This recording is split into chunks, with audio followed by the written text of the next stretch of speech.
Welcome to Metroid Other Marinade, where we take this crap and sizzle it until it's an inedible piece of garbage. It's that part. It's that part.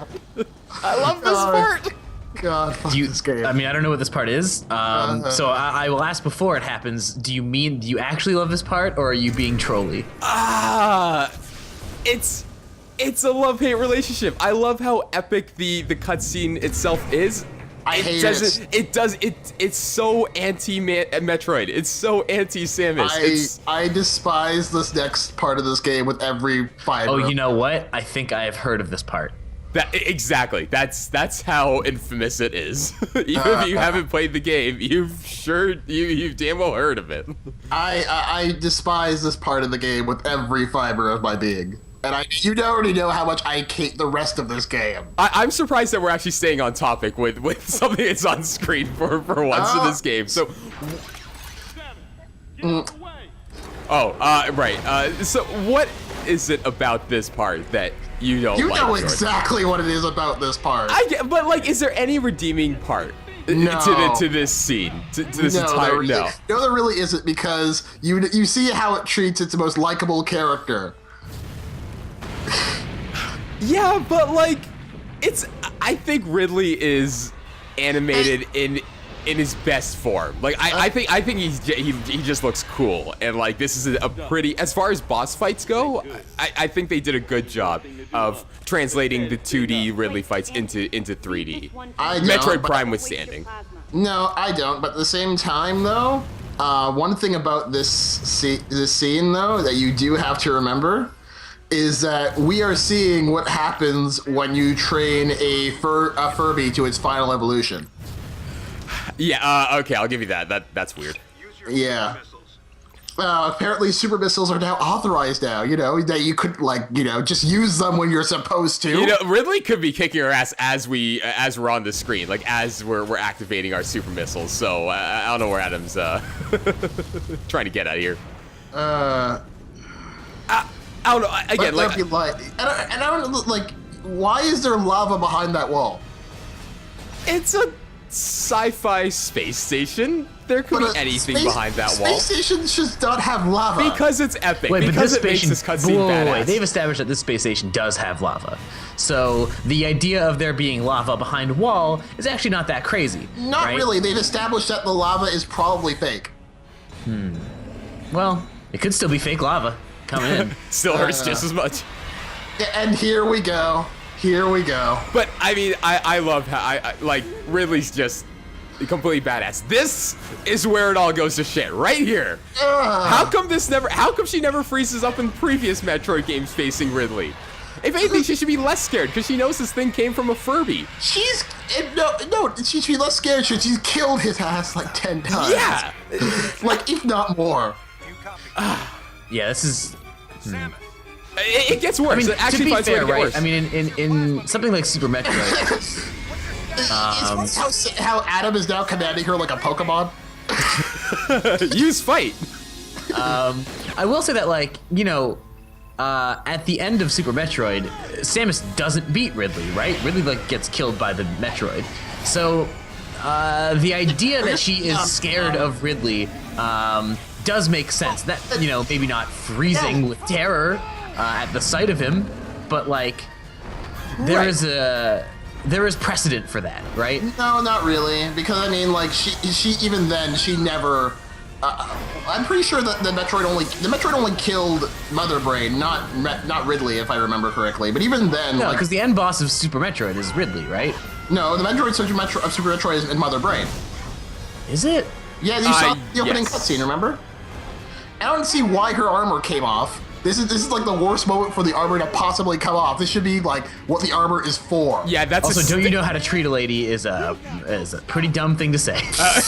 Agreed. Yeah, and She's got no grace. and the suit deactivating like that is a serious like defect. Like they should really go back and rework that. Anthony says that Ridley has no style, which means he's the next member of the DK crew. And now Anthony is dead based on Samus being stupid. Did he not fire his plasma beam again? No, not That really. thing is useless. That thing is absolutely useless. Yeah. See, this is how the fight should have started. Just right there. Like, Exactly. catching Anthony off guard, and then Samus just, like, being a total badass and facing the damn thing in the face. Wait, wasn't the plasma beam on before? I think that was super missiles. No, Yeah. wasn't it So like I think that might be the problem. The problem is less that, for me, that she gets scared. For me, the problem is that having no tangible result at all. Like, it's just like she's scared, and then a couple minutes pass, and then she's not scared. Like, there's no real reflection about that at all. It's just sort of this weird momentary thing that doesn't really function. Like, there's no function to that. It doesn't really do anything. Right. Yeah. Like, what's the main character overcoming here? From that? Like, it seems like the only thing it does is like maybe fake. I mean, what seems to be, if my knowledge of anime and how anime is filmed is gonna tell me Anthony's not really dead, because that's not how death scenes in anime work, and this game is very anime. Well, now this game can be chalked up to being predictable. I mean, yeah, you know, no, you but it's know like- how fake character deaths are filmed in anime, right? Like, I know what that looks like. Yeah. So Yeah. other than an attempt to cause some drama by, you know, quote unquote, killing off a character, there's really no function to having her have that reaction. Yeah, but the thing, it's so out of character, and I think this ties, I guess this ties a little bit to what we were talking about, like, at the beginning of, like, this playthrough, like, about whether or not Samus has character or not. There is absolutely no fucking way that anything that Samus has ever done signifies she's ever been scared to tears of Ridley. Right, because in previous Metroid games, and I'm thinking Zero Mission, but that in that circumstance it makes sense because it's her first mission. When she faces Ridley, I think there's like a still or a screenshot of like close up to her visor with her eyes sort of like wide, and like that's all we need. That's all we need. And I mean, like, you know, that's fine, right? I mean, like, you know, it's worth some shock value of, like, wait, what? And when thinking like, wait, what is going on when a giant purple dragon comes and tries to kill you? Right. Yeah, I think there'd be some precedent for having her freeze up for like a minute, and then the visor goes on, and then we're in the boss fight, right? Like, I think that would be fun. The only time she's ever frozen up for Ridley is just to see him there, and that's just to gauge that he exists. Yeah, that's more of a presentational pause. Exactly. That's Right. just wait. That's literally the wait for the boss fight in previous games. Yeah. But like here, like no, like she's like, I mean, what I can't forgive that moment for is, like, you know, Ridley. She's killed him like how many times, and he's come back. Why is she now surprised? Yeah, it's like, look, he's It doing seems it like there'd again. be some surprise that he's on the station, period. Like, I feel like that's probably where the surprise comes from. But again, maybe not to the degree of which she is surprised. No, like, I mean, that's not even surprise. That's PTSD.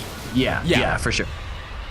For sure. Like, I think the cinematics are absolutely gorgeous, and like even that sweeping shot from the transition from Samus as like a child to her like now, it's like cinematically I think it's great, and the music I gotta say I think this is Ridley's best remix. I think it's Ridley's worst remix. What? You do not like the orchestral version of the Escape theme? Well, I like it, but at the same time, I do think it has more drama in the old versions, and I think this is just sort of generic action version of the Ridley theme. I mean, there's some games where like I actually like, you know, the 16-bit version of a tune more than, like, you know, the orchestral version of it. But in this circumstance, it's a personal preference that I like. I think I love it's the interesting Ridley because theme. we've been playing Star Fox Assault sort of in conjunction with this game, and it's interesting because Star Fox, I think, is a series whose music plays really well when you have these like big sweeping orchestral versions. And Metroid, because Metroid's atmosphere is so sort of cold, almost like and almost mechanical, I think there's something to be said for the sort of crunch of a 16-bit synthesizer, like making those pieces a little bit more effective, almost, right? Than having these big, like Jordan said, like these sort of action movie versions of them. Yeah, well, the thing is, like, Metroid's supposed to be all about atmosphere music, right? And I mean, even the even like the action themes of the Metroid series past music, like it retains that atmosphere, even if it is supposed to be for an action oriented scene, and this just seems far too actiony. Yeah, it's important to remember that like Metroid is indebted a lot to Alien, to like old sci-fi movies, yeah, like Alien, or even maybe something like The Thing, or you know, sort of these like sci-fi horror kind of movies, and the old. You know, a lot of those movies have these like very atmospheric like synth scores, right? Like synth and a lot of sort of clanging industrial sounds and these sorts of things. And in that way, the 16-bit crunch really does help with that atmosphere because it does sort of match that atmosphere up properly. Yeah. One thing that I found kind of funny, if just to switch topic a bit, is like right after she fights and fails to kill Ridley for like the umpteenth time, she says, "I wonder if Anthony was conscious when he hit the bottom." It's like, wow, you're thinking if he was like, you know, burning alive. Okay, great. Yeah, that's a really strange thought to have. No, that's a dark thought to have, but it's a thought to have. You know, that's a thing that people worry about, right? Like if someone like jumps off a building, are they conscious throughout the whole thing? And it's like that's a thing that a person would wonder about. Well, I'd actually start thinking more about, you know, the fact that they jumped off a building. Yeah, but you know, you start thinking about these like metaphysical implications of these sorts of things, right? Like she goes from "I'm scared of this dragon I've killed like 5,000 times" to "Oh, I wonder if he was you know, conscious when he was burning alive." The thing that's really jarring is the fact that we go through that entire sequence, that cutscene, and then right away Samus goes into like being like the battle itself. She seems like a total badass. Yeah, but it doesn't seem I was noticing right. that when you were shooting Ridley in the mouth, and she does this sort of like Power Rangers pose. To be honest, I was expecting, like, you know, every time she does that, something explodes, just for no reason. Yeah, I mean, there's a real performative aspect to her moves that definitely runs counter to her actions in the scene. It's totally disjointed. Yeah.